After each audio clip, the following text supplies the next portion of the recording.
possible for you or to anyone to say yes to everyone all the time. Not possible. Some a stage where you will have to say no. If saying no is so important and essential in life, then my friend, why it is so hard to say that? This is exactly I'll be talking about today. Why do you find it so hard to say no to everybody, to everyone's requests? As children, many of us learned that no was an unacceptable answer. Responding with no was the cause for discipline.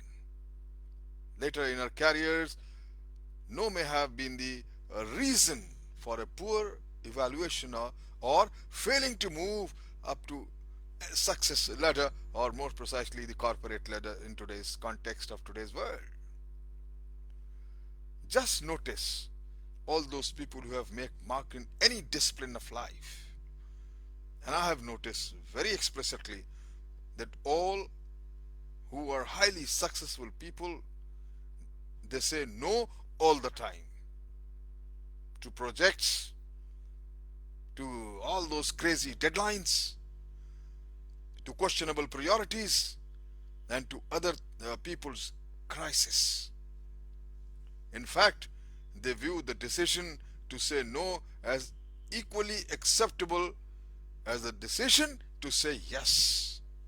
For them, there is no distinction between yes and no, and equally. I have known many people, many senior people, those have very explicitly briefed their staff that when they will ask them anything, they should frame their questions in such a manner that they will have to just answer in one word, either yes or no, and they have been running their businesses very successfully.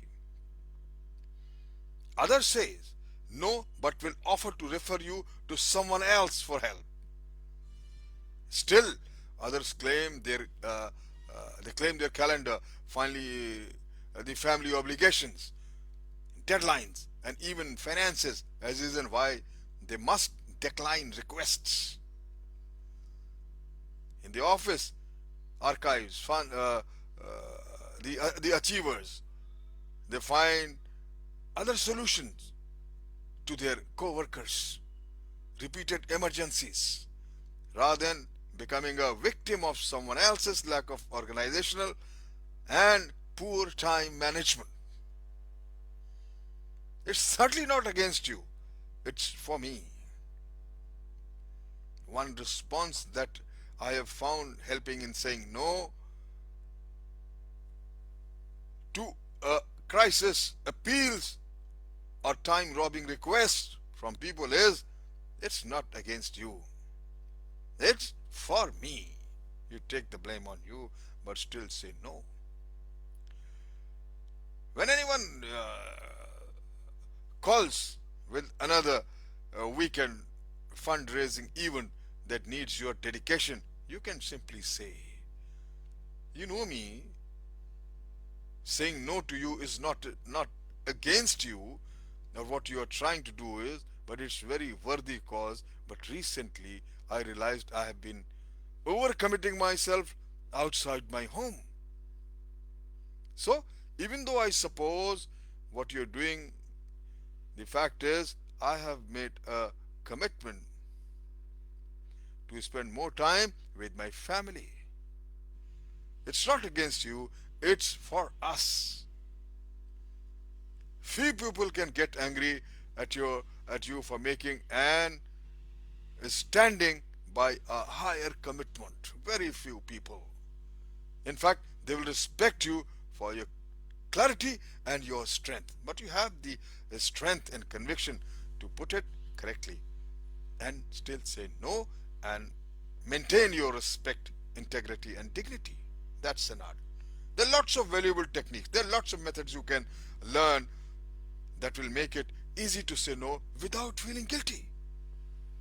I recommend you read few books which I have gone through. They're beautiful. There's several books that talks about in depth about this issue. But the two books which I found the most I recommend to you, and that book, the title When I Say No, I Feel Guilty, and the other was say, How to Say No Without Feeling Guilty. Both excellent books. Try it. But if saying no is important, then why it is so hard to say no and say no still? Thank you very much.